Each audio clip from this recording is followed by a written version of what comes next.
Bismillahirrahmanirrahim. Innal hamdalillah nahmaduhu wa nasta'inuhu wa nastaghfiruh wa na'udzu billahi min shururi anfusina wa min sayyiati a'malina.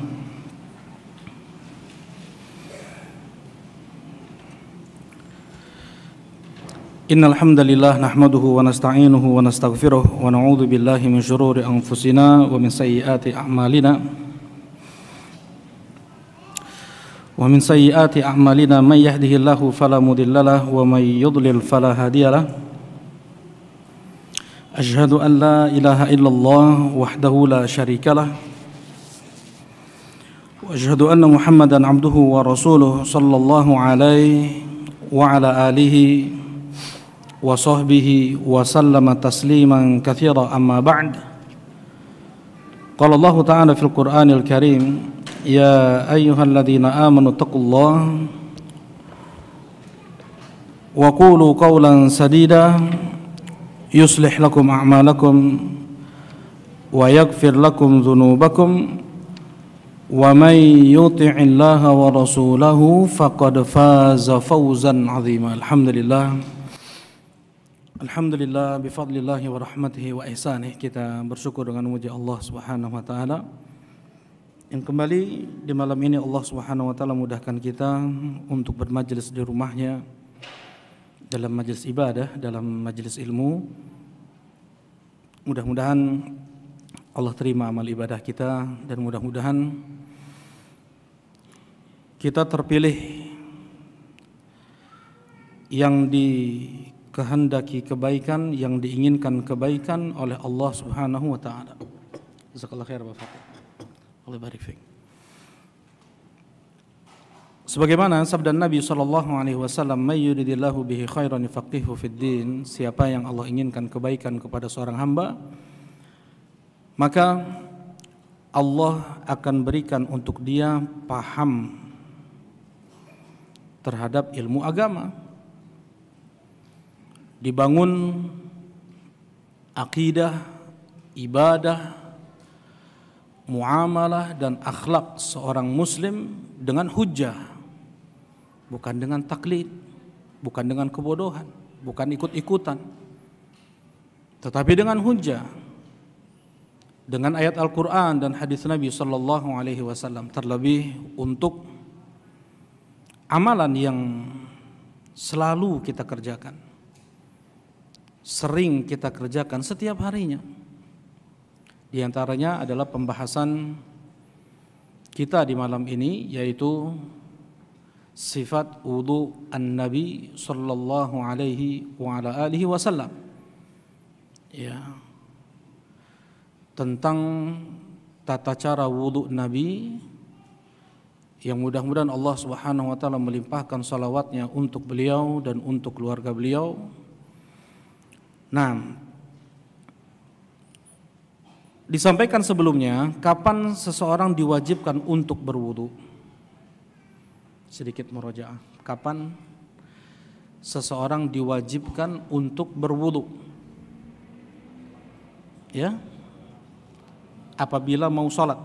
Idza qumtum ila shalah. Betul. Surat Al-Maidah ayat ke-6.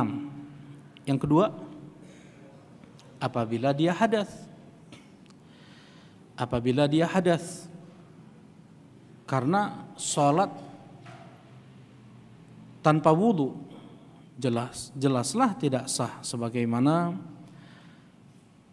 sabda Nabi sallallahu alaihi wasallam, la yaqbalullahu salata ahadikum idza ahdatha hatta yatawadda. Allah Subhanahu wa taala tidak menerima amal ibadah, Allah Subhanahu wa taala tidak menerima salat salah seorang di antara kalian apabila dia hadas sampai dia berwudu terlebih dahulu. Baik. Akhir pembahasan kita tentang apa? Tentang at-tasmiyah. Sudah masuk mencuci tangan atau belum? Baru bismillah ya. Niat sudah. Baik. Yang baru dua berarti ya. Yang pertama tentang niat wajib atau rukun niat dalam berwudu. Ya, kalau tidak ada niatan dia untuk mengangkat hadatsul akbar, mengangkat hadatsul asghar, ya, maka dia tidak terhitung berwudu. Dia masih dalam keadaan hadas.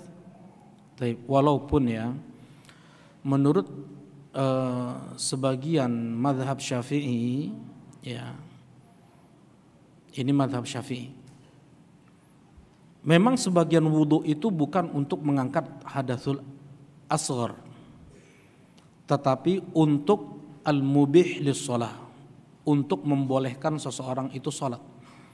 Seperti yang terkena salasul baul, salasul rih, atau wanita yang istihadah. Apa itu? Seseorang yang terkena penyakit buang angin terus-menerus, atau dia buang air kecil terus-menerus, sudah menjadi penyakit. Ya, sudah menjadi penyakit. Mungkin dia konsumsi makanan tertentu yang dengan itu menimbulkan penyakit tadi nih. Kalau di Yaman, hampir banyak orang, mungkin hampir 60-70% terkena penyakit ini, salasul baul namanya. Kenapa? Karena mereka mengkonsumsi qat. Nanti bisa dilihat ya, qat. Kalau di Indonesia itu jenis narkoba. Ya, tapi kalau di sana semua orang mengkonsumsinya, dari kelas bawah, ya, yang cari-cari barang di jalanan seperti itu, sampai presiden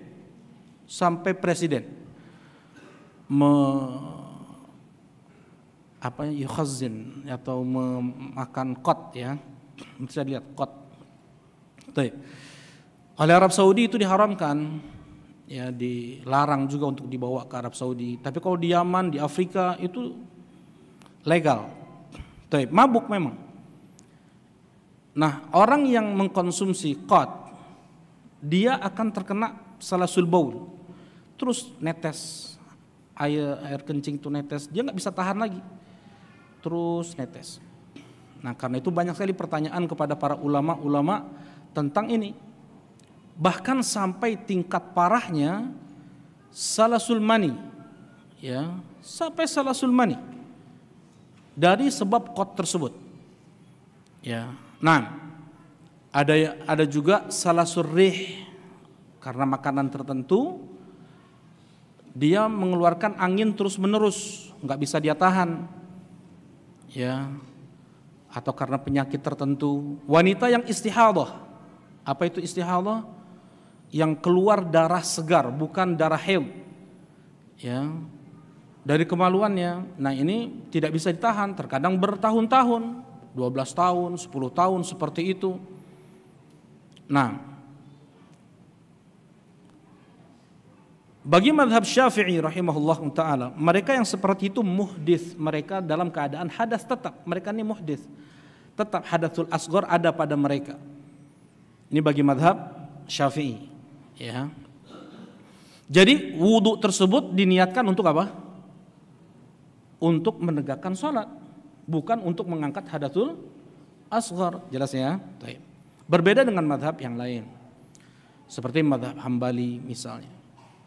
Mereka mengatakan bahwasanya seseorang yang dia berwudu, niatan dia tetap untuk mengangkat hadatsul akbar, sekalipun dia terkena tadi penyakit salasul baul, salasul rih, atau istihadah, tetap niatannya untuk mengangkat hadatsul asghar. Dan apa yang keluar setelah itu tidak membatalkan wudunya, ya. Tetap dia dalam keadaan al-mutawaddi', mutatahhir, dia sudah dalam keadaan bersuci dari hadatsul asghar, ya.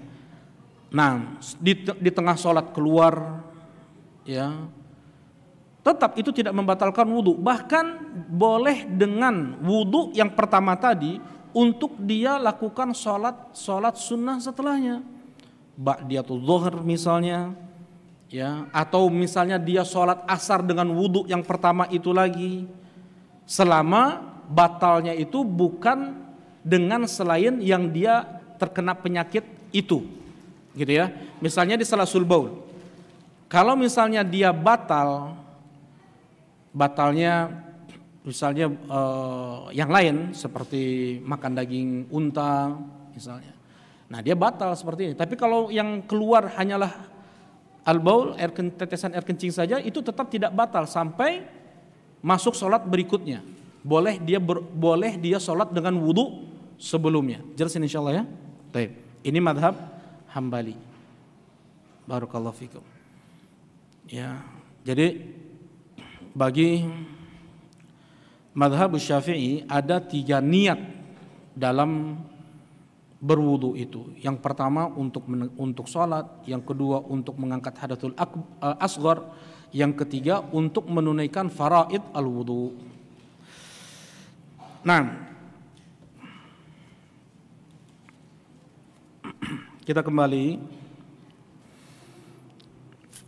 Baik.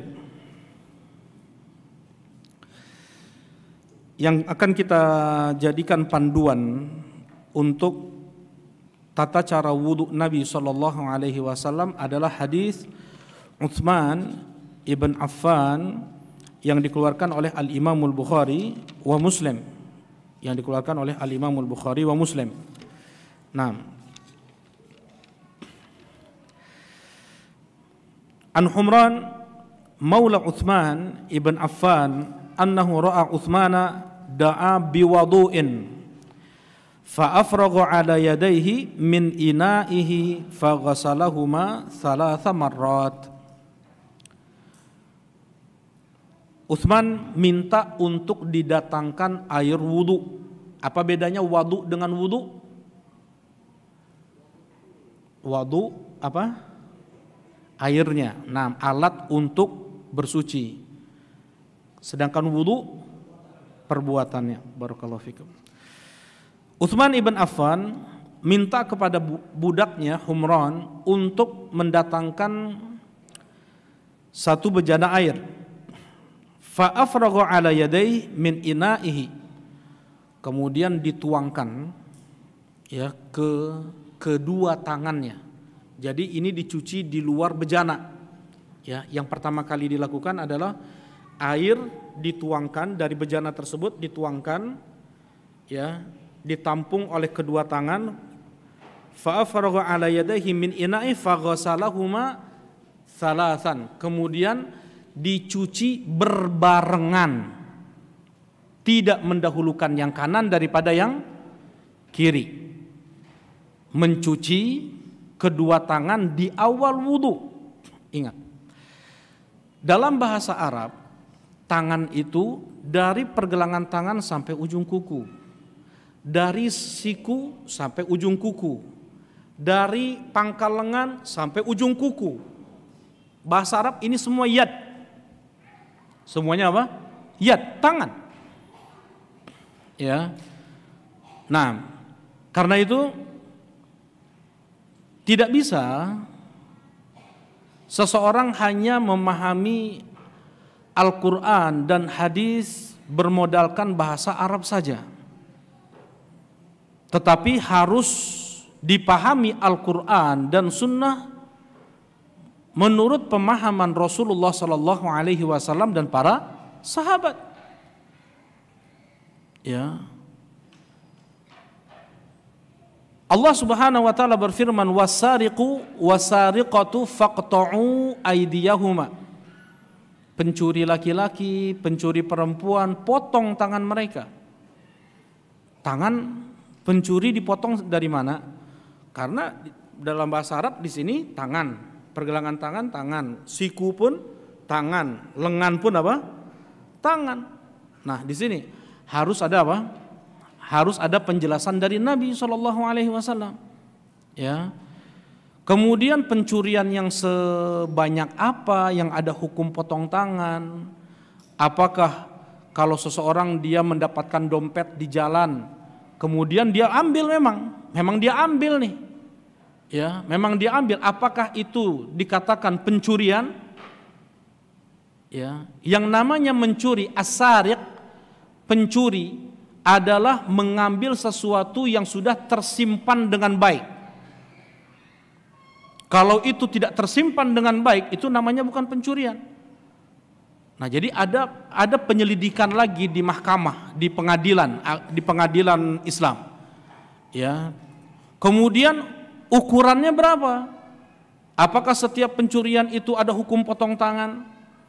Ya, misalnya mencuri mencuri sendal, mencuri motor misalnya, ya. Baik. Yang datang hadis dari Nabi Shallallahu Alaihi Wasallam adalah rubu' dinar. Rubu' dinar. 1 dinar itu 4,25 gram.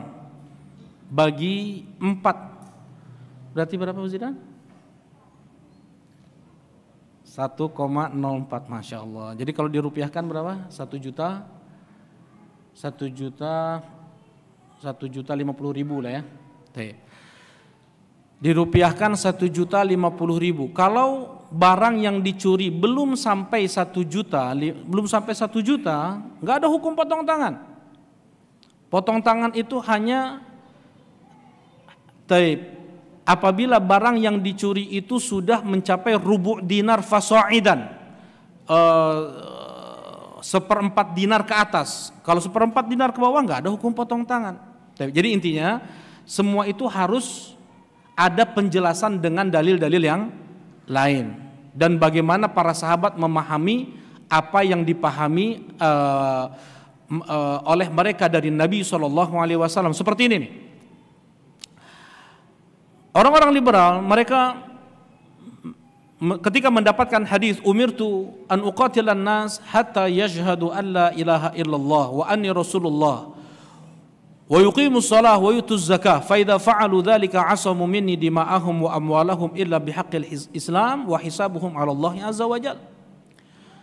Kata Rasulullah sallallahu alaihi wasallam, aku diperintahkan oleh Allah untuk memerangi manusia sampai mereka bersaksi, sampai mereka mengucapkan syahadat la ilaha illallah Muhammadur Rasulullah, sampai mereka menegakkan salat, menunaikan zakat. Apabila itu sudah mereka tunaikan, maka terjagalah darah dan harta mereka dan diserahkan isi hati mereka kepada Allah Subhanahu wa taala. Tuh, bagaimana kejamnya Islam. Disebar memang harus dengan pedang. Ya, nah ini bagi yang tidak paham. Ya. Rasulullah Shallallahu Alaihi Wasallam, apakah ketika beliau diperintah oleh Allah seperti ini, itu beliau lakukan kepada orang-orang kafir yang ada di Madinah? Ada pembantu beliau seorang Yahudi, ayo kamu ucapkan syahadat la ilaha illallah. Apakah seperti itu? Enggak ada. Ya. Rasulullah Shallallahu Alaihi Wasallam diperintahkan oleh Allah untuk memerangi manusia sampai mereka bersaksi yang memerangi Islam, yang memerangi Islam. Kata Allah Subhanahu wa taala, qatilul ladzina yuqatilunakum fid din. Perangi oleh kalian yang memerangi kalian. Ya. Nah, dan kebanyakan peperangan di dalam Islam itu adalah untuk membela diri. Ya. Dan Rasulullah sallallahu alaihi wasallam ketika beliau menaklukkan Makkah, kemudian beliau berperang dengan Yahudi, itu semua karena pengkhianatan yang mereka lakukan kepada Nabi SAW. Bukan Rasulullah yang mulai. Baik. Jadi intinya kita harus pahami ayat Al-Quran dan hadis Nabi SAW menurut pemahaman Rasulullah dan para sahabat. Enggak cukup seseorang dengan modal bahasa Arab dia bisa benar dalam memahami Al-Quran dan Sunnah. Jelas ini insya Allah. Mereka para sahabat saja sempat keliru.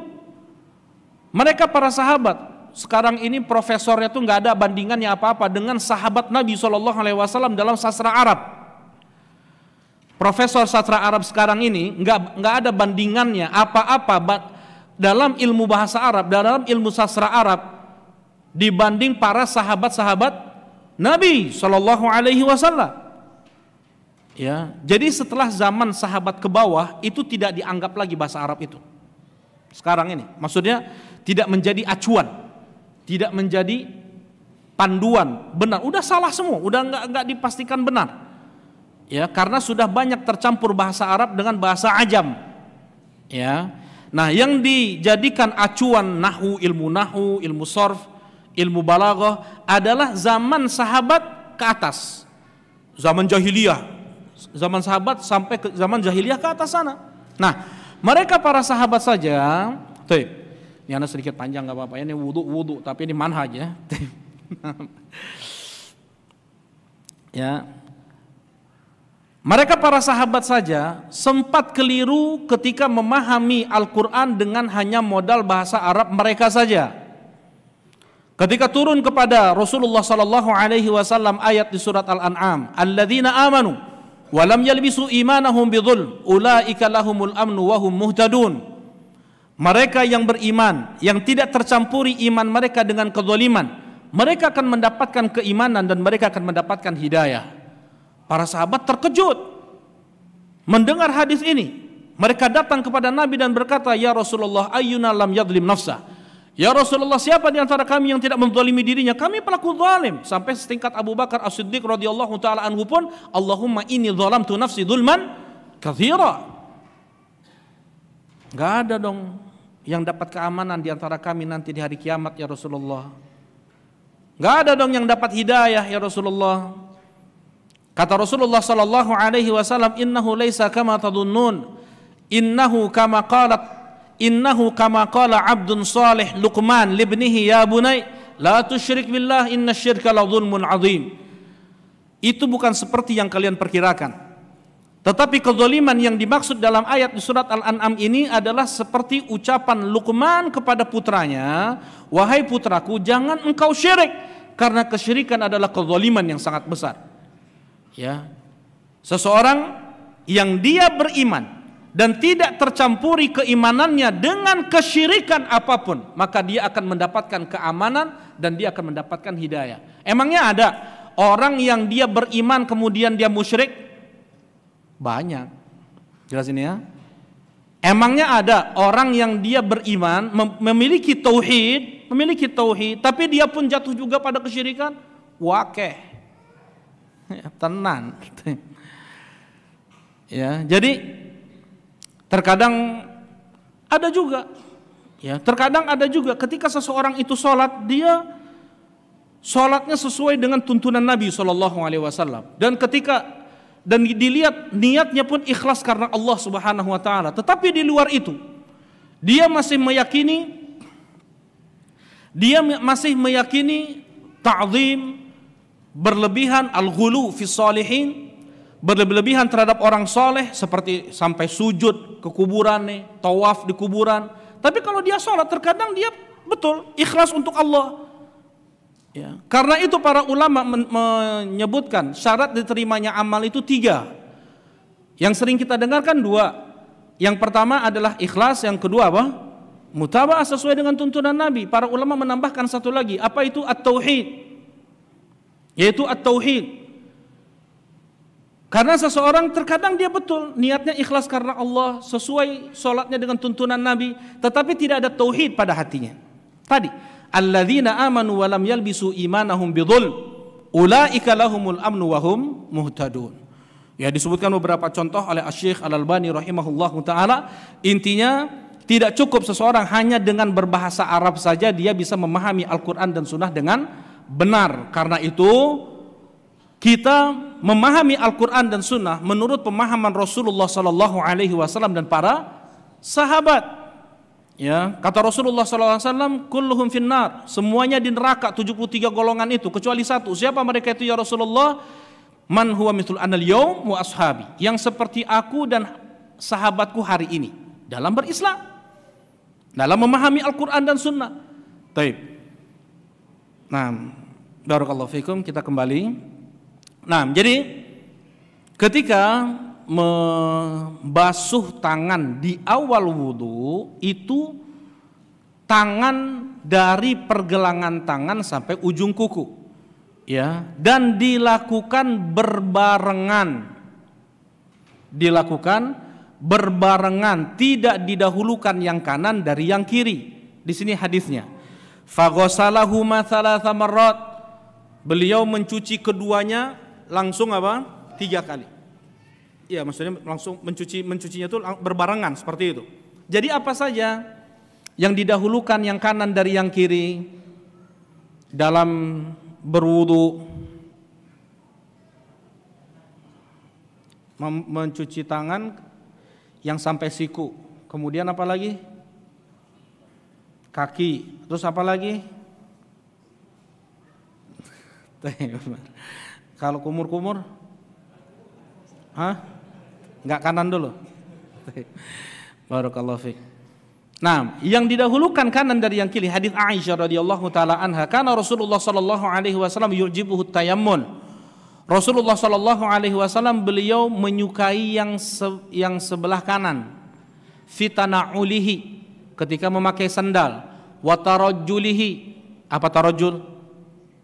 Apa tarajjul? Wa tarajjulihi, menyisir. Ya, tarajjul, menyisir sebelah kanan dulu.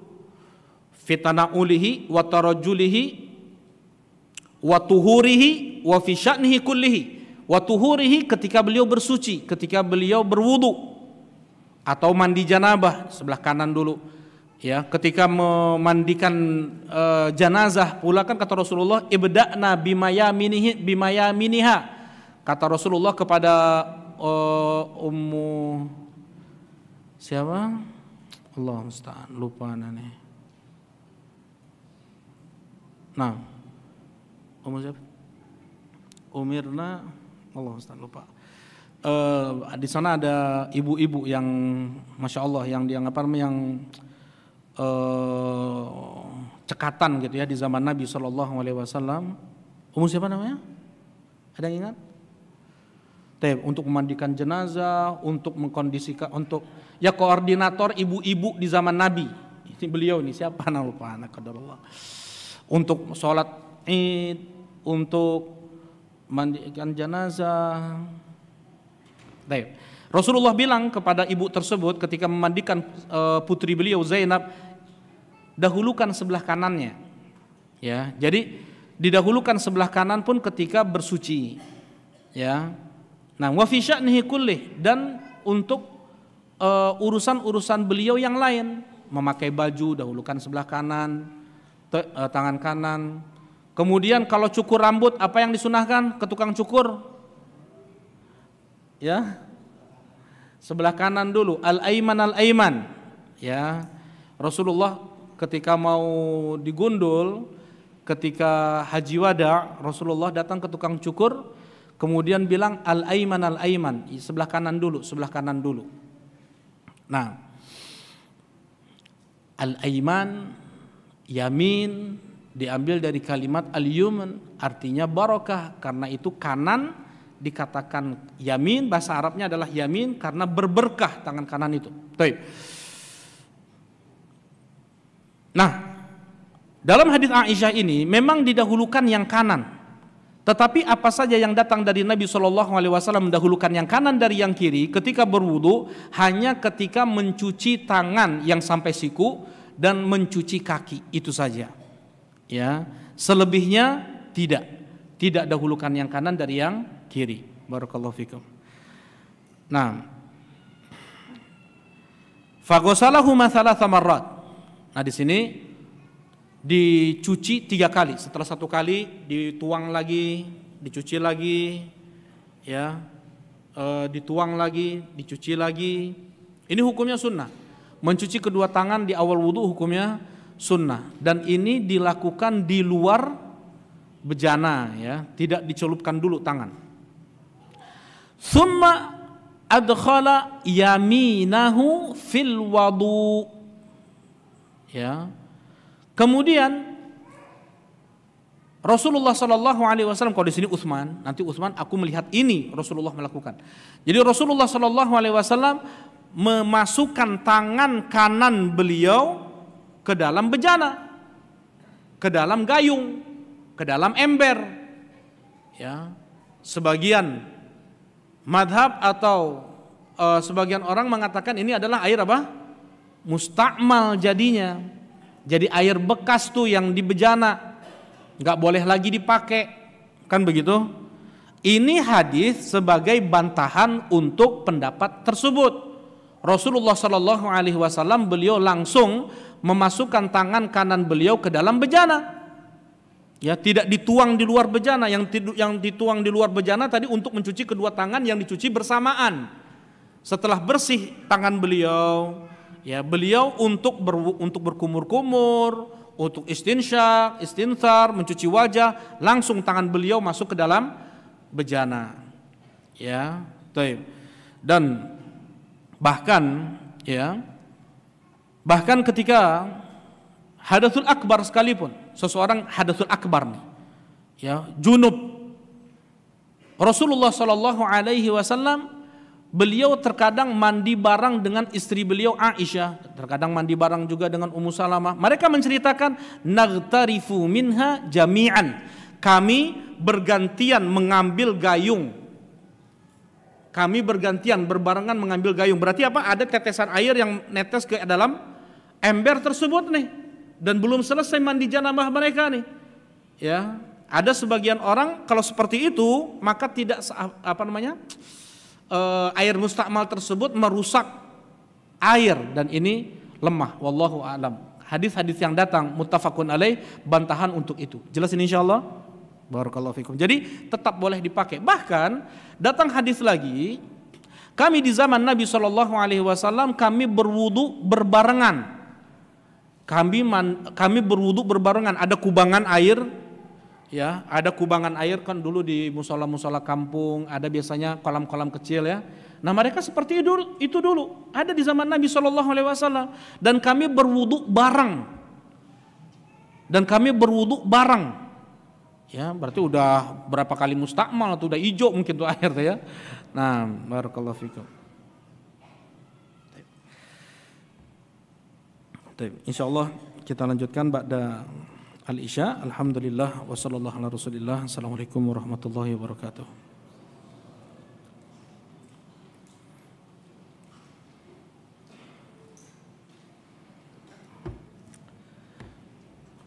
Bismillahirrahmanirrahim. Assalamualaikum warahmatullahi wabarakatuh. Alhamdulillah wassalatu wassalamu ala rasulillah. Amma ba'd. Nuwasil darsana min sifat wudu Nabi sallallahu alaihi wa ala alihi wasallam. Kita lanjutkan pembahasan tentang tata cara wudu Nabi sallallahu alaihi wasallam. Nah, yang kita jadi acuan untuk tata cara wudu Nabi sallallahu alaihi wasallam adalah hadis Utsman ibn Affan yang dikeluarkan oleh Al-Imam Al-Bukhari dan Muslim. Baik. Tsumma adkhala yaminahu fil wudu. Kemudian di sini Utsman, ya, Humran mengisahkan Utsman seperti itu berwudunya. Nanti Utsman mengatakan seperti inilah aku melihat Rasulullah sallallahu alaihi wasallam berwudu. Jadi kita bisa nisbatkan ini langsung kepada Nabi sallallahu alaihi wasallam. Karena yang dilakukan oleh Utsman adalah apa yang beliau lihat dari Nabi sallallahu alaihi wasallam. Kemudian Rasulullah sallallahu alaihi wasallam memasukkan tangan kanan beliau ke bejana, ke air wudu. Summa tamadmada wastansyaqa wastanthara. Kemudian Rasulullah sallallahu alaihi wasallam berkumur-kumur, beristinsyak dan beristinthar. Baik. Tamadmada artinya kumur-kumur. Apa hukum kumur-kumur dalam berwudu? Hukumnya sunnah. Hadis yang datang tentang perintah dari Nabi Shallallahu Alaihi Wasallam untuk berkumur-kumur pada sanadnya dhaif, ya, lemah, jadi tidak bisa dijadikan hujjah. Taib. Karena tidak ada dalil tentang perintah untuk berkumur-kumur, maka hukum kumur-kumur adalah sunnah. Karena setiap perbuatan Nabi Shallallahu Alaihi Wasallam itu tidak melebihi hukumnya dari mustahab atau sunnah. Tidak sampai tingkatan wajib. Perbuatan Nabi ini tidak sampai tingkatan wajib, hanya sampai tingkatan sunnah. Kecuali apabila di sana datang perintah dari lisan Nabi sallallahu alaihi wasallam. Jelasin insyaallah. Baik. Di sana ada kaidah umum. Setiap perintah, kullu amrin yufid al-wujub. Setiap perintah di dalam Al-Quran dan hadis Nabi SAW mengandung hukum wajib, hukum asalnya wajib, illa madallat dalilu ala khilafih, kecuali apabila di sana ada dalil lain yang mengubah hukum wajib tersebut menjadi sunnah atau mubah.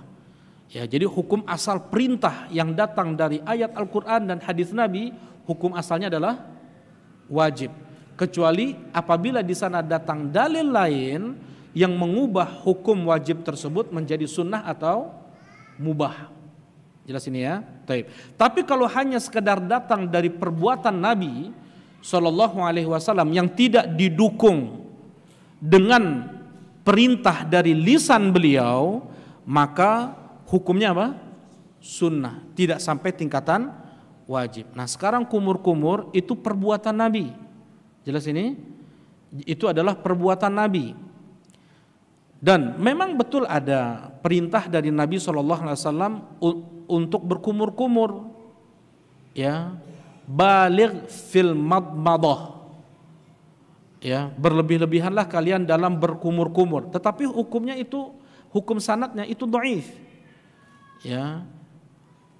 Sekalipun sebagian ulama, sebagian mazhab menghukumi kumur-kumur itu adalah wajib. Dari wajibatul wudu. Diambil dari mana dalilnya? Dari ayat Al-Quran, idza kumtum ila shalah faghsilu wujuhakum. Apabila kalian hendak sholat, maka cucilah wajah kalian. Dan mulut, kumur-kumur itu bagian dari wajah. Nah ini pendalilan dari sebagian madhab. Nah begitu ya.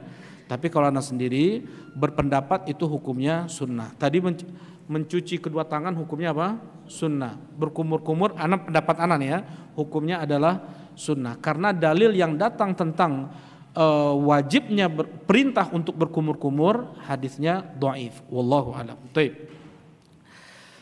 Yang sunnah itu untuk dikerjakan, itu bagi ahlu sunnah. Baik. Yang bukan yang sunnah itu untuk tinggalkan, itu bagi orang awam. Kalau orang awam, itu mah sunnah. Taib. Sekarang kapan meninggalkan sunnah itu mendapatkan dosa? Apa hukum sunnah? Apabila dikerjakan mendapatkan pahala, apabila ditinggalkan tidak mendapatkan pahala, kan begitu? Taib. Makruh apabila ditinggalkan mendapatkan pahala, apabila dikerjakan tidak mengapa. Begitu kan? Kapan meninggalkan yang itu hukumnya sunnah berdosa? Sunnah nih. Misalnya sholat duha, qiyamul lail. Aba Hanif tujib insyaallah. Satujib. Nah. Man yujib? Fadhal. Kapan seseorang, Pak Agus silakan. Nah, ayat. Taib. Apabila ketika dia meninggalkan amalan sunnah tersebut dengan meremehkan, dengan mengecilkan, ya, itu kan sunnah. Kalimat-kalimat seperti itu, ada peremehan, ada perendahan terhadap satu amalan, maka ketika dia tinggalkan, bahkan sekalipun dia kerjakan, maka dia mendapatkan apa? Dosa. Dari ucapannya itu, dari perendahannya ya. Taib, barakallahu fikum. Nah, summa tamadmada, kemudian berkumur-kumur. Berkumur-kumur itu apa? Kalau kita definisikan kan tambah rumit, ya enggak? Kita tahu semua kumur-kumur itu kayak gimana. Ya. Dan tidak, maksudnya tadi hadis tadi yang ana sampaikan tadi, baligh fil madmadah, berlebih-lebihanlah dalam berkumur-kumur itu sampai ke kerongkongan sini. Kan ada orang kumur-kumur sampai ke kerongkongan ya. Nah, itu ada juga yang seperti itu. Maka dan hadis ini dhaif. Baik. Barakallahu fikum. Nah, untuk madmadah, untuk kumur-kumur memang tidak ada dalil untuk harus dikeluarkan air tersebut. Misalnya yang dia jadikan air untuk wudunya air zam-zam nih, kan lebar merenya. Ya, ini terjadi kan, ada. Dia kumur-kumur, kemudian dia telan. Sah enggak kumur-kumurnya untuk wudu? Sah. Yang datang Rasulullah hanya apa? Kumur-kumur, tidak ada datang untuk membuangnya. Jelas ini insyaallah. Barakallahu fikum. Ya. Andaikan ini kalau seandainya ada, ketelan, kumaha teranaon gitu. Baik. Wastan syaqa wastan thara. Kemudian yang berikutnya adalah istinsyak. Apa itu istinsyak? Adalah menghirup air dengan udara ke dalam hidung. Jadi dihirup. Napilah qadarullah ya. Dihirup dengan udara. Bukan memasukkan air dengan jari, masukkan jari ke dalam hidung, bukan. Tetapi memasukkan air ke dalam hidung dengan udara. Nah, menghirup air ya, jelas ya. Itu namanya istinsyak. Kemudian ada yang lancar luar biasa, itu saluran, kan namanya juga THT ya. Telinga, hidung, tenggorokan gitu ya. Betul ya. Jadi ada rongganya tuh. Masuk dari hidung, keluar lewat mulut. Masuk dari hidung, keluar lewat mulut. Sah enggak? Enggak sah, enggak boleh. Kenapa? Karena Rasulullah pun memerintahkan juga untuk istinthar. Apa itu istinthar? Menghembuskan air dengan udara lewat hidung. Menghembuskan. Jadi dikeluarkan dengan hembusan. Lain meler sorangan, lain. Enggak, jadi dihembus. Itu namanya istinthar. Dihembuskan, walaupun sedikit, ada hembusan. Beda bisa membedakan antara istinsyak dengan istinthar. Ya, kata Rasulullah sallallahu alaihi wasallam, ini hadisnya muttafaqun alaih. Man tawaddaa falyastansyiq thumma liyastanthir. Siapa yang dia berwudu, maka beristinsyaklah, kemudian beristinsarlah. Kemudian apa? Beristinsarlah. Berarti hukumnya apa? Wajib. Wajib hukumnya. Beristinsyak wajib, beristinsar hukumnya wajib. Jelas ini insyaallah? Baik. Nah, walaupun hanya sampai permukaan hidung saja, ujung hidung, mungkin dan hadisnya sahih yang datang dari Nabi SAW, baligh fil istinsyak illa an takuna shaima. Berlebih-lebihanlah kalian dalam beristinsyak, kecuali kalian dalam keadaan berpuasa. Maksudnya berlebih-lebihan itu sampai ke khayshum. Sampai ke khayshum.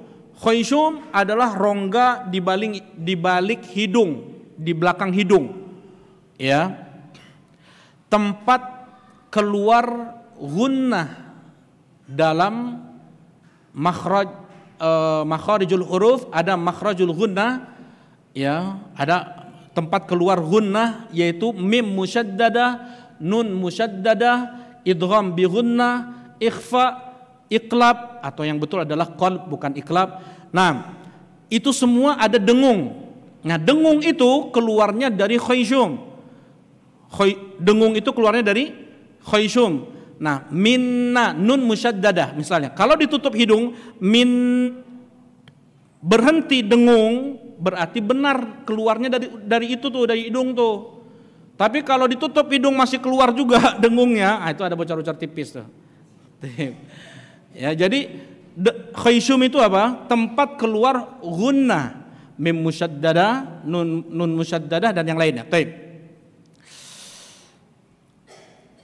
Kata Rasulullah sallallahu alaihi wasallam, berlebih-lebihanlah kalian dalam beristinsyak. Maksudnya sampai ke khayshum. Kalau tidak terbiasa nyereng gitunya. Kalau enggak terbiasa sakit kepala. Itu kalau enggak terbiasa. Tadi Anda bisa nih, tadi Anda bilang ada orang yang saking lancarnya masuk ke hidung keluar dari mulut. Nah, itu saking Masya Allah. Jadi intinya kalau seandainya dia bisa biasakan masuk ke rongga paling belakang dari khayshum itu bagus ya. Syekh Shalih Fauzan pernah menyebutkan dalam fatwanya ada seorang muslim di Amerika, kemudian beliau Syekh Shalih Fauzan dalam fatwa Nurun ala Darb pada saat itu Anda dengar, ada seorang muslim di Amerika kemudian datang ke dokter. Kata dokter tersebut, bukannya kamu muslim? Iya, kalau muslim nggak akan terkena penyakit ini nih. Ya, karena muslim ada wudu, ada istinsyak, dia akan mengeluarkan penyakit-penyakit yang ada di rongga-rongga hidung. Taib. Wallahu alam. Nah, jadi apa hukum istinsyak dan istinthar? Hukumnya wajib. Kemudian, apakah dibantu dengan tangan istinthar itu? Dimasukkan dengan tangan kanan, apakah dibantu dengan tangan kiri mengeluarkannya? Dising-seringkeun pakai tangan kiri enggak dibantu gitu ya. Kalau untuk wajib atau itu tidak ada dalil ya menggunakan tangan kiri. Tapi Al-Imam Malik rahimahullahu taala beliau mengatakan yang tidak melakukan itu hanya keledai. Keledai kan kalau nyingsring nggak pakai kaki, nggak pernah pakai kakinya ya. Jadi sebenarnya nggak ada dalil. Ya, boleh dia bantu dengan tangan kirinya, boleh juga apa? Tidak. Barakallahu fikum. Nah, summa tamadmada wastansyaqa wastanthara. Ya, kemudian berkumur-kumur, beristinsyak dan beristinthar. Dalam riwayat yang lain, hadis Abdullah Ibn Zaid Ibn Asim salasan bisalasi ghurafat. Rasulullah sallallahu alaihi wasallam melakukan madmadah, istinsyak, istinthar itu 3 kali dengan 3 kali cidukan air. Berarti 1 kali ciduk untuk kumur-kumur dan istinsyak tuh. Ya. Jadi bukan kumur-kumur dulu baru istinsyak setelah itu. Yang Rasulullah lakukan adalah 1 kali cidukan itu setengah airnya masuk ke mulut, kemudian setengahnya lagi masuk ke hidung. Kalau yang tidak terbiasa habis semuanya ke mulut tuh. Ya. Nah, jadi dibiasakan untuk bisa mendapatkan sunnah ini. Ya. Kalau dia belum bisa kumur-kumur dulu misalnya 3 kali enggak ada masalah. Setelah itu istinsyak 3 kali enggak ada masalah. Kalau dia mau lebih lagi pahalanya, mau mendapatkan keutamaan dari hadis Abdullah ibn Zaid ibn Asim, Rasulullah berkumur-kumur, beristinsyak, beristinthar 3 kali dengan 3 kali raup air, 3 kali ciduk air, maka itu lebih baik. Nah, ini tentang istinsyak dan istinthar. Baik. Summa ghasala wajhahu salasan, kemudian mencuci wajah 3 kali. Sekarang kita perhatikan, ada mencuci, membasuh, ada mengusap, kan begitu ya? Dalam Al-Quran, faghsilu wujuhakum wa aydiyakum, basuhlah wajah kalian, tangan kalian sampai siku, wamsahu, dan usaplah kepala kalian. Apa bedanya mencuci dengan mengusap? Ya Pak, air langsung, air mengusap. Barakallahu fikum. Jadi kalau mencuci, air harus mengalir di permukaan anggota wudu, harus mengalir. Kalau sedikit air tersebut, maka harus ada bantuan tangan agar bisa sisa air tersebut bisa mengalir di anggota apa? Anggota wudu. Kalau seandainya airnya apa? Sedikit. Ya, kalau airnya banyak, nggak tanpa bantuan tangan pun sah. Misalnya kepala kita dikerane, sah, itu sah saja. Sudah dikatakan mencuci. Ya, jadi bedanya mencuci dengan mengusap adalah kalau mencuci atau membasuh permukaan anggota wudhu itu harus teraliri air. Ya, kalau mengusap cukup membasahkan tangan saja, kemudian diusap tempat yang harus diusap. Barakallahu fikum. Tsumma ghassala wajhahu, kemudian Rasulullah sallallahu alaihi wasallam mencuci atau membasuh wajah beliau. Wajah itu dari mana ke mana? Wajah itu seseorang bagaimana dia ketika berkaca, ketika dia berhadapan dengan seseorang. Semua wajah itulah yang dikatakan wajah. Ya, itulah yang dikatakan wajah. Jadi dari dari bagian tempat tumbuh rambut bagian depan, ya, mulai paling atasnya wajah tuh, ya, sampai ujung dagu, sampai ujung bawah dagu, itu panjang wajah. Lebarnya dari cupil sanes. Cupil adalah bagian kecil dari telinga bagian dalam atau bagian putih nih. Jadi antara jambang kita dengan telinga itu kan ada putih ya di sini ya. Nah, itu masuk dalam wajah. Ini harus kena air nih. Karena ini masih bagian dari wajah sampai ke cepil bagian kiri. Ini ardon lebarnya. Jelas ya? Nah, semua di lingkup itu semua harus terkena air wudu. Taib. Jelas ini insyaallah? Taib. Nah, dengan dua tangan atau dengan satu tangan? Kedua-duanya sudah dilakukan oleh Rasulullah Sallallahu alaihi wasallam. Mana yang lebih sempurna bisa dia kerjakan itu yang lebih baik. Misalnya dengan dua tangan itu bisa lebih menyeluruh, bisa lebih sempurna, terkena semua anggota wajah dia semuanya terbasuhi, itu yang terbaik. Baik. Dia dengan satu tangan saja sudah cukup, nggak ada masalah. Baik. Itu sudah dijadikan bab oleh Al-Imam Al-Bukhari rahimahullahu taala di dalam sahihnya.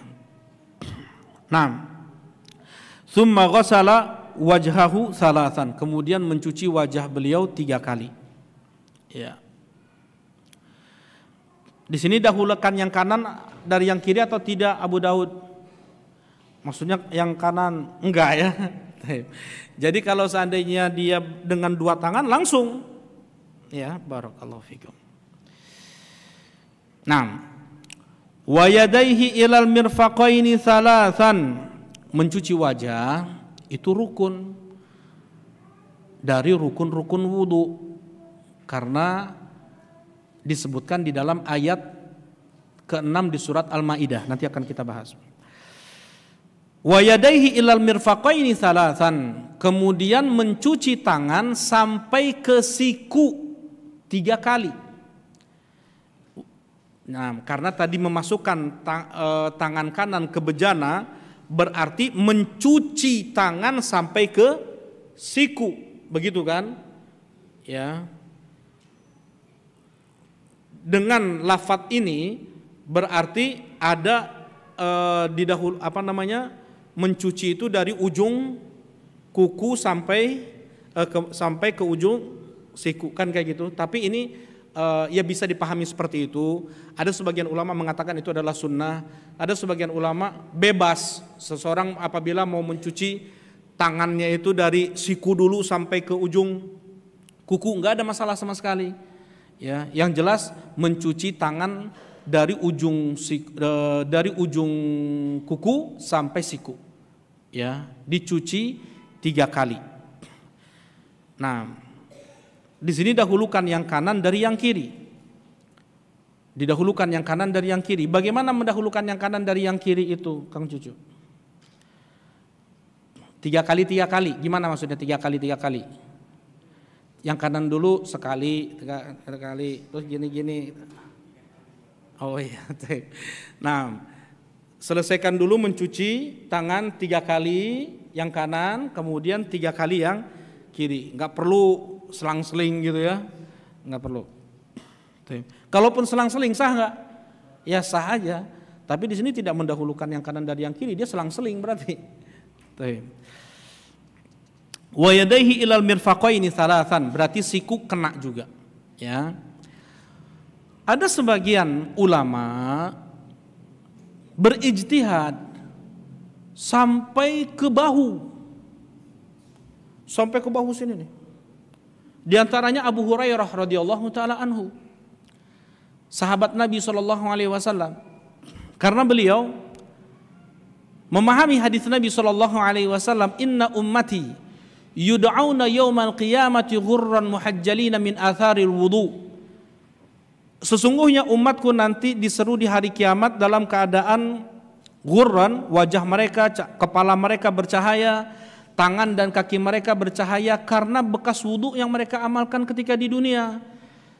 Abu Hurairah kemudian menambahkan lafaz faman arada ayyutila ghurratahu wa tahjilahu falyaf'al, dan siapa di antara kalian yang mau memperpanjang ghurrah dan tahjilnya maka lakukanlah.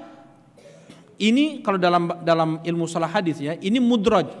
Ya seakan-akan ini adalah ucapan Nabi, padahal ini adalah ucapan Abu Hurairah radhiyallahu taala anhu. Siapa yang mau memperpanjang ghurrah dan tahjilnya. Kalau ghurrah gimana cara memperpanjangnya? Kepala kita segini-segininya ya enggak? Maksudnya gimana kita memperpanjangnya gitu. Kemudian kalau tahjil bisalah ke atas, ya, kaki bisa sampai ke lutut, sampai ke paha misalnya. Memang Abu Hurairah sampai segitu, sampai ke betis. Ya. Nah, dan ini ijtihad dari beliau dan beliau keliru. Ya, dan ini ijtihad dari beliau dan beliau keliru. Tidak ada yang melakukan ini dari kalangan para sahabat yang lain. Innallaha, mana dalilnya enggak boleh kita ikuti? Innallaha hadda hududan fala ta'taduha. Sesungguhnya Allah sudah membuat batasan-batasan, jangan kalian lampaui batasan yang dibuat oleh Allah Subhanahu wa taala. Jelas ya? Karena juga biasanya orang yang melampaui batasan Allah, dia akan terkena was-was.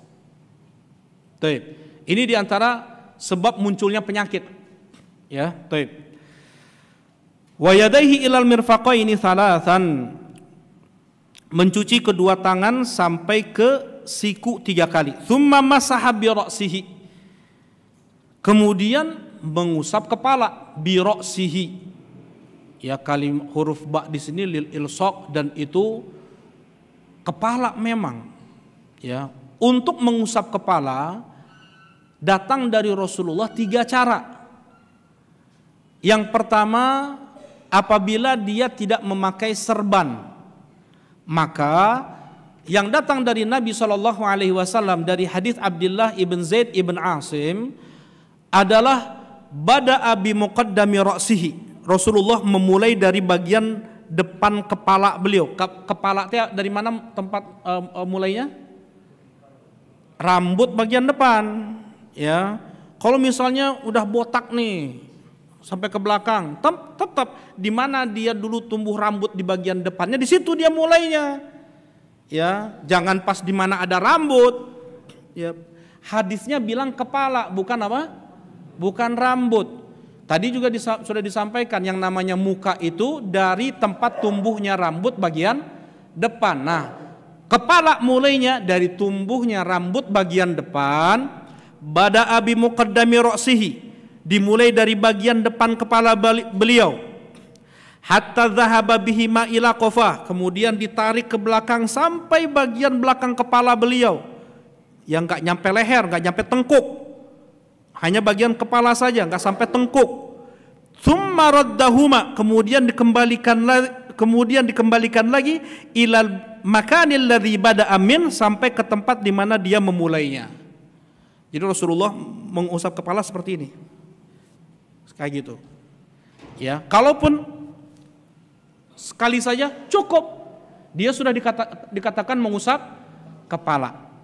Jelas ini insyaallah. Ini yang datang dari Nabi SAW mengusap kepala. Ya, satu, yang pertama. Yang kedua, apabila memakai serban. Ada yang pakai serban? Ada yang bawa serban? Biasanya ya bawa serban? Ya. Ada serban nggak? Anak pinjam. Sebentar. Ya. Pinjam Pak ya.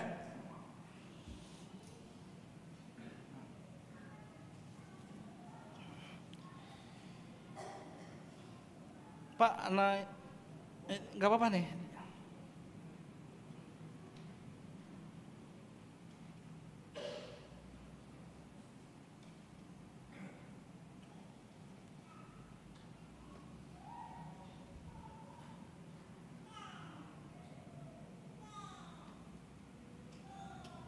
Misalnya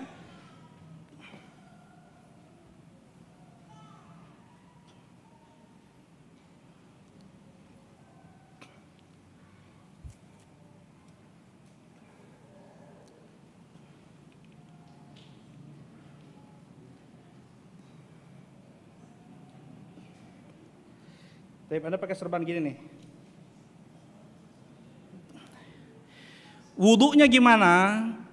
Diangkat sedikit bagian depannya. Rasulullah SAW cara kedua mengusap kepala adalah hanya dengan mengusap serban saja. Begitu. Baik ya, ini yang kedua. Yang ketiga, mengambil bagian ubun-ubun, bagian depan kepala diusap sedikit, kemudian mengusap serban yang lain. Jelas ini insyaallah. Taib, ini 3 cara mengusap kepala. Tadi tanpa serban semuanya. Memakai serban ada 2 cara. Yang satu tidak sedikit pun menyentuh kepala, langsung hanya serbannya saja yang diusap.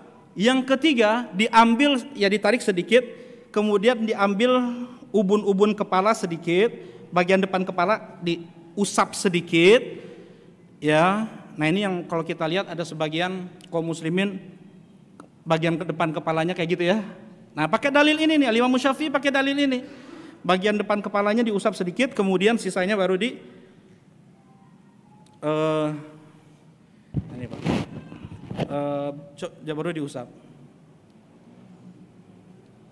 Aduh, bentar. Apaan Pak ya? Nah, jadi itu cara 3 mengusap kepala. Ya, boleh bagian depan kepala saja diusap kalau seandainya memakai serban. Ya.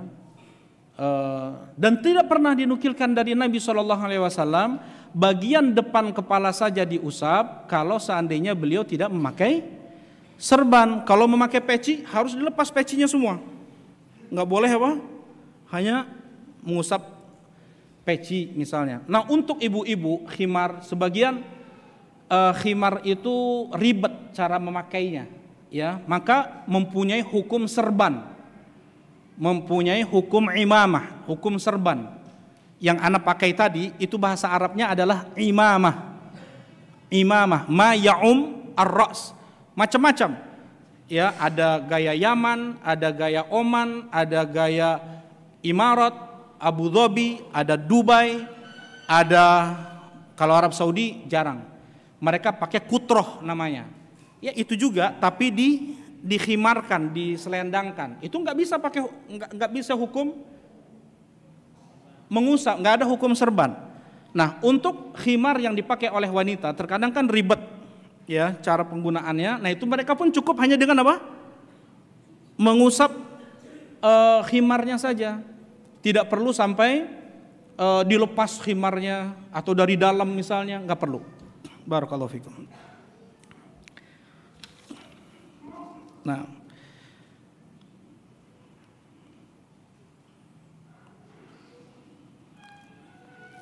baik. Kemudian Tsumma masaha bi ra'sihi.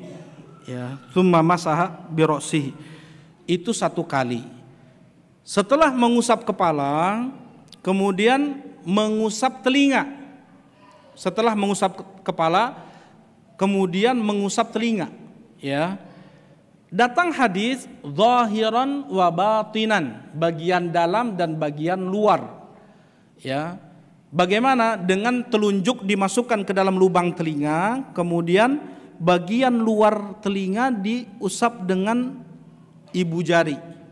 Seperti itu. Dan sama, cukup 1 kali saja. Tidak didahulukan yang kanan dari yang kiri. Dilakukan bersamaan. Sama dengan ketika dia mengusap kepala langsung. Karena dilakukan dengan kedua tangan, langsung dia juga mengusap kepala telinga dan tidak mengambil air baru. Ya, tidak mengambil air baru. Hadis yang datang, ya, hadis yang datang tentang mengambil air baru itu hadisnya dhaif. Ya, baik. Untuk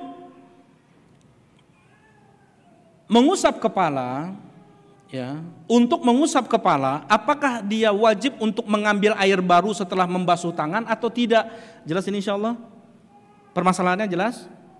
Ini tidak wajib. Kalau dia mau mengambil air baru, dia kembali basahi tangannya, dia masukkan tangannya ke bejana, misalnya, kemudian dia usap kepalanya, nggak ada masalah. Tapi kalau seandainya dia cukupkan basah tangannya itu karena basah setelah dia mengusap kedua tangan, membasuh kedua tangannya, itu pun mencukupi. Jelas itu insyaallah ya. Nah, jadi untuk mengusap kepala hanya datang dari Nabi SAW cukup 1 kali saja. Berbeda dengan yang lain. Ya. Yang wajibnya itu 1 kali 1 kali. Lebih baik daripada itu semuanya 2 kali, boleh 2 kali 2 kali. Ya. Lebih afdolnya 3 kali 3 kali. Kecuali kepala hanya 1 kali. Kalau mau lebih 4 kali 4 kali, apa hukumnya Kang Cucu? Haram. Ya? Masya Allah. Jazakallah khair. Kalau misalnya dia lakukan sampai 4 kali, 5 kali, hukumnya tidak boleh. Tadi dalilnya, innallaha hadda hududan fala ta'taduha. Sesungguhnya Allah sudah membuat batasan-batasan, jangan sampai kalian melampaui batasan-batasan Allah. Ya. Nah. Baik. Dibuat bab oleh Al-Imam Al-Bukhari rahimahullahu taala, bab al-wudu marratan. Bab al-wudu marratain. Bab al-wudu thalatha marrat. Bab wudu 1 kali 1 kali. Pernah Rasulullah cuman 1 kali aja semuanya. Pernah Rasulullah 2 kali aja semuanya. Pernah Rasulullah 3 kali semuanya. Kecuali tadi apa? Kepala ya. Kepala 1 kali. Terkadang juga Rasulullah SAW pernah yang lain 3, yang tangan 2. Ini hadis. Nah ini. Hadis Abdullah bin Zaid bin Abdul Rabbi. Kalau hadis Utsman ini Rasulullah SAW 3 kali mencuci tangan nih. Kalau hadis Abdullah bin Zaid bin Asim semuanya 3 kali kecuali tangan 2 kali. Jadi boleh diacak juga. Ya, tentunya yang paling sempurna adalah 3 kali. Yang wajib 1 kali. Barakallahu fikum. Boleh diacak. Boleh diacak jumlah maksudnya. Ya. Kalau diacak urutan itu tidak sah wudunya. Namanya apa? At-tartib. At-tartib adalah rukun dari rukun-rukun wudu. Apa itu tartib? Berurutan. Tartib adalah berurutan.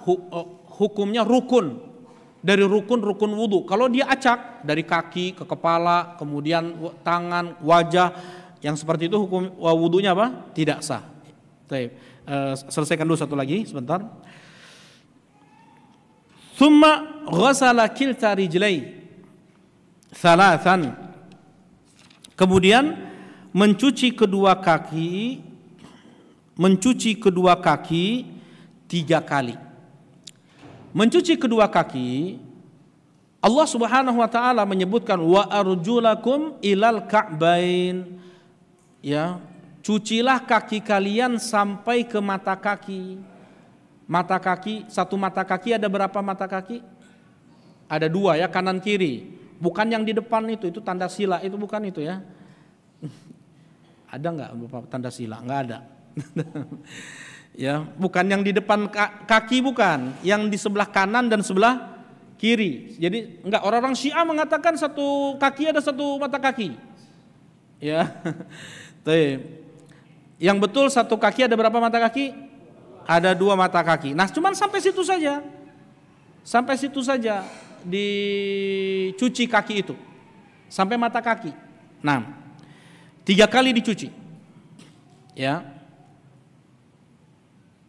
Untuk mencuci kaki ini pun ada keistimewaan juga di dalam Islam. Ya, terkadang Rasulullah Shallallahu Alaihi Wasallam memakai apa? Khuf, memakai alas kaki. Khuf adalah alas kaki yang menutup mata kaki. Semua alas kaki yang menutup mata kaki itu namanya khuf. Mau dia terbuat dari plastik, mau terbuat dari kulit, mau terbuat dari kain, terbuat dari kayak perban diikat seperti itu, atau mau dari kayu, mau dari apapun bahannya, dari besi, yang jelas itu dinamakan apa? Khuf. Semua alas kaki yang menutup mata kaki. Sepatu bot di kita ya, sepatu apa namanya? Sepatu bot untuk ke kebun, untuk motor, untuk hiking. Nah, itu masuk khuf. Ketika seseorang sudah berwudu sempurna, kemudian dia memakai kaos kaki, maka boleh dia hanya mengusap permukaan bagian depan kakinya saja. Ya, bagian depan kakinya saya kata seperti itu. Gimana ya? Nah, mengusap bagian atas kakinya, punggung telapak kaki. Nah, punggung telapak kaki. Tuh, diusap. Untuk yang mukim, Rasulullah beri waktu 1 hari 1 malam. Misalnya nih, tadi sebelum maghrib kita wudu, kemudian kita pakai kaos kaki, ya, kemudian kita pakai kaos kaki nih. Mulai kita mengusap nanti pas jam 3 sholat tahajud, karena wudu lagi mungkin nanti jam 3 pas sholat tahajud, gitu ya. Nah, permulaan kita mengusap, di situ dihitung 24 jamnya. Ya, untuk kita sholat tahajud lagi esok hari jam 3 kita harus lepas kaos kaki tersebut, harus kita cuci kaki, kemudian boleh kita pakai lagi. Jelas ini insyaallah. Untuk musafir boleh 3 hari 3 malam. Kapan mulai menghitungnya tadi? Pertama kali mengusap. Kapan pertama kali mengusap? Bukan pertama kali make, ya, bukan pertama kali hadas. Kan setelah pakai hadas tuh, bukan pertama kali hadas, tetapi pertama kali dia mengusap. Di situ mulai dihitungnya. Ya, ini pun jarang ya, sunnah ini dikerjakan oleh di negeri kita. Kadang memang di negeri kita nggak begitu dingin, ya, nggak begitu dingin. Tapi kalau di sana memang perlu yang namanya khuf dari kulit bahkan, ya, untuk melindungi kaki. Taib. Barakallahu fikum. Sudah selesai, ya. Kemudian datang hadis dari Umar bin Khattab radhiyallahu taala anhu, zikir setelah selesai wudu. Dalam Sahih Muslim hanya 2 kalimat syahadat yang diucapkan. Asyhadu an la ilaha illallah wa asyhadu anna Muhammadan abduhu wa rasuluh. Sampai situ saja. Tidak ada tambahan wa Allahumma ij'alni minat tawwabin waj'alni minal mutatahhirin. Ya itu ya, sampai situ ya. Nah, Nah, itu tidak ada tambahan tadi. Allahumma ij'alni minat tawabin waj'alni minal mutatahhirin. Enggak ada tambahan itu. Hanya sampai 2 kalimat syahadat saja, datang dari Umar bin Khattab, dikeluarkan oleh Al-Imam Al-Bukhari dan Muslim. Jadi kalau seandainya ada tambahan sesuatu yang asal hadisnya itu ada di Sahih Bukhari atau ada di Sahih Muslim, itu enggak mungkin Imam Bukhari, Imam Muslim terluputkan tambahan itu. Jelas itu ya? Kecuali karena memang ada sesuatu pada sanadnya. Karena itulah mereka tidak sebutkan. Jelas itu? Jadi mereka hanya sebutkan yang sudah pasti sahihnya saja, sampai 2 kalimat syahadat saja. Jelas itu ya? Barakallahu fikum. Nah ini zikir setelah selesai wudu sahih. Datang dari Umar bin Khattab, dikeluarkan oleh Al-Imam Muslim rahimahullahu taala. Nah, tsumma qala, kemudian Utsman ibn Affan radhiyallahu taala anhu berkata, "Ra'aitun Nabiyya sallallahu alaihi wasallam tawaddu'a nahwa wudu'i hadza." Aku melihat Nabi sallallahu alaihi wasallam berwudu seperti wuduku ini. Wa qala, kemudian beliau berkata, Rasulullah sallallahu alaihi wasallam bersabda, "Man tawadda'a nahwa wudu'i hadza, thumma shalla rak'atain, la yuhadditsu fihi ma nafsa, ghafarallahu lahu ma taqaddama min dzambih." Siapa yang berwudu seperti wuduku ini, kemudian dia salat 2 rakaat, tidak ada bisikan hati, maka tergugurkan dosa-dosa yang sebelumnya. Heseknya. Susah enggak? Susah. Salat 2 rakaat cuman enggak nyampe 4 menit. Itu saking liarnya hati kita. Saking hebatnya si khinzab, ya enggak? Saking lemahnya iman kita itu. Kalau seandainya kita bisa fokus pada apa yang kita baca, kita pahami, ya, yang sangat menunjang untuk sholat khusyuk adalah kita paham apa yang kita baca. Kalau seandainya kita tidak paham apa yang kita baca, pasti dia akan berpikir yang itu di luar sholat, ya enggak? Dan itu udah enggak khusyuk namanya. Yang namanya khusyuk itu dia sedang bermunajat dengan Allah sesuai dengan zikir apa yang dia baca ketika sholat. Itulah yang dimaksud la yuhadditsu fihi ma nafsa. Tidak ada bisikan dalam hatinya dalam 2 rakaat tersebut. Dalam 2 rakaat, 1 rakaat benar nih, khinzab eleh ya. Di rakaat kedua, aduh, goyang, nggak jadi nih. Hampir-hampir salam, hampir-hampir salam datang khinzab. Qadarullah, nggak jadi dihapuskan dosa-dosa yang sebelumnya. Nah, ya, udah lewatnya waktunya. Yang diwajibkan untuk berwudu adalah ketika untuk sholat, yang pertama, yang kedua untuk tawaf, ya, tawaf di sekeliling Ka'bah wajib dalam keadaan berwudu. Kalau dia batal harus diulangi wudunya, tetapi tidak diulangi jumlah tawafnya. Ketika dia batal di pertengahan tawaf kedua misalnya, nah yang keduanya itu enggak dihitung karena batal, tapi yang pertamanya dihitung. Kemudian yang disunahkan untuk berwudu adalah ketika membaca Al-Quran. Nah, mana ini?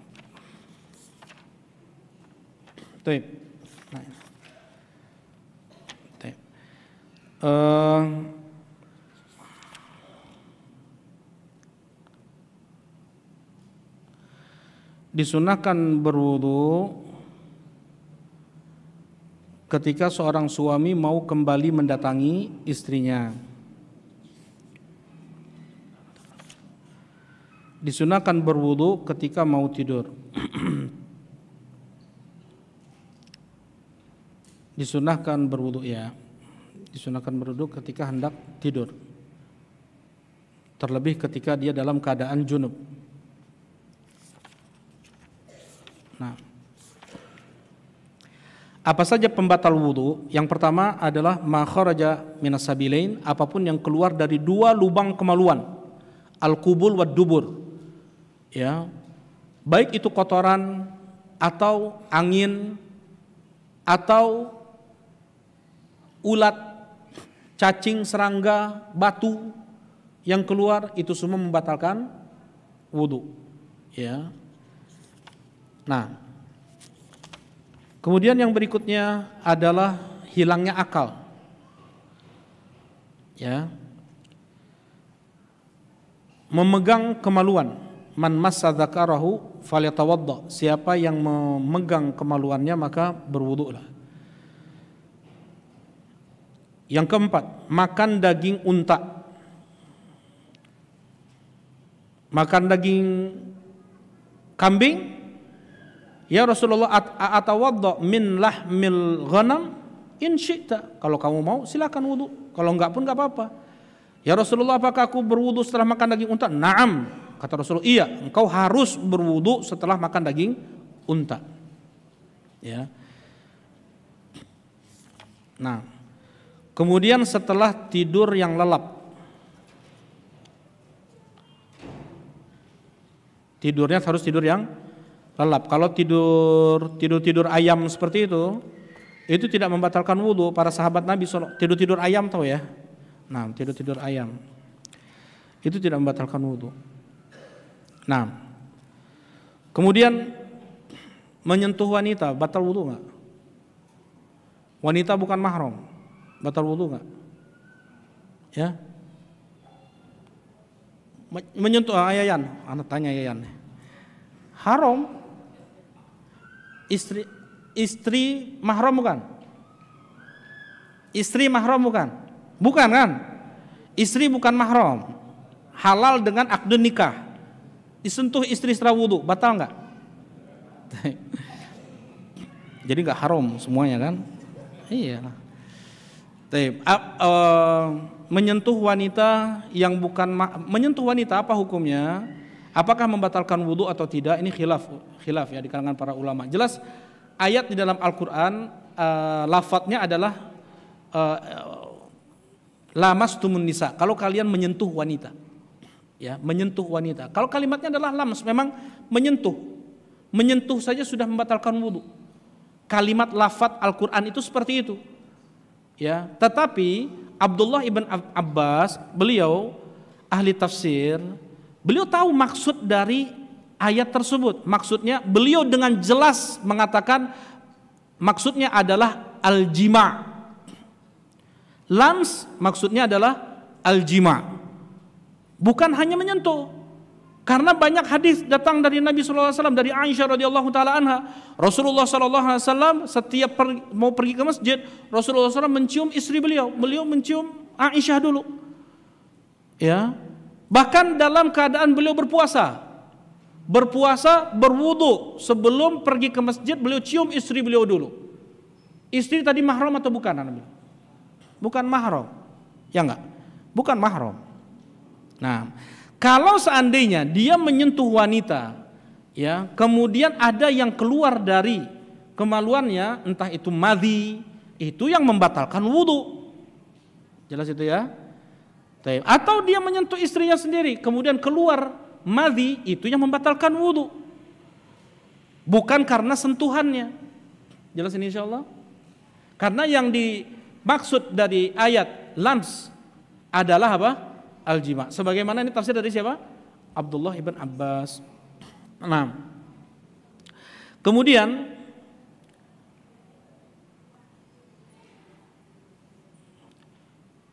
keluarnya darah, baik dia bekam atau mimisan atau luka bisul atau terluka apapun, itu tidak membatalkan apa? Tidak membatalkan wudu. Disebutkan di dalam Sahih Bukhari banyak sekali athar para sahabat radhiyallahu taala anhum, bahkan mereka ketika sedang terluka-luka itulah salat. Ya, sedang terluka-luka itulah salat. Kemudian Abdullah bin Umar bin Khattab setelah beliau berwudu, beliau pecahkan bisul di kaki beliau. Kalau bisul kan biasanya keluar darah juga. Nah, beliau salat tidak membatalkan wudu. Baik, ya. Nah ini bagi ini dan ini pun ana ikut pendapat bahwasanya darah manusia itu tidak najis. Darah yang najis itu hanya darah haid dan darah nifas, hanya itu saja. Baik. Nah,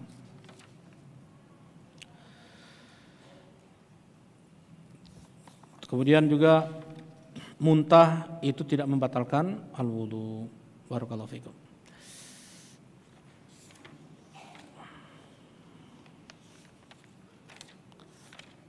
Wallahu alam, mungkin ini kayaknya jangan ada pertanyaan lah ya. Udah lewat waktunya nih. Insyaallah di waktu yang lain saja. Subhanakallahumma rabbana wa bihamdika asyhadu an la ilaha illa anta astaghfiruka wa atubu ilaik. Assalamualaikum warahmatullahi wabarakatuh.